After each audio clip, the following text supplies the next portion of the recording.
ए सारी कहू भाटू काले से डुबाई दिली हमके। कहाँ डुबाई डुबाई दिली रहो रे कने के लिमिता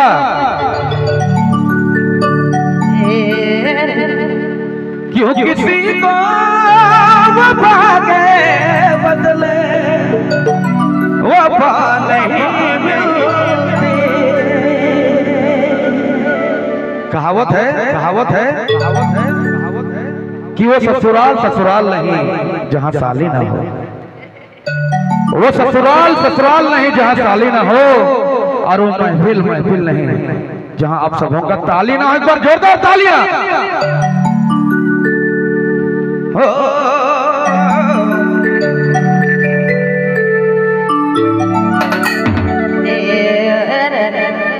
घरे फोन करे सारी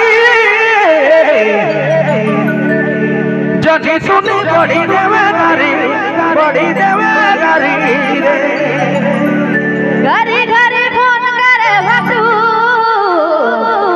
सारी छोड़ कहे जानू रे जानू रे जब भाग कहेला उके रात कहेला ओके डूबा दिली सारे। बड़ा तंग करेला परेशान करेला बगली बनाई देले कोई भाटू रे दीवानी बनाई देले भाटू। एक बार जोरदार ताली हो जाओ।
पगला बनाए दिली सारे घरी फोन करे भाटू सारी छोड़ कहे जानू रे कहे जानू रे घरी फोन करे भाटू सारी छोड़ कहे जानू रे कहे जानू रे बड़ा तंग करेला परेशान करेला दीवाना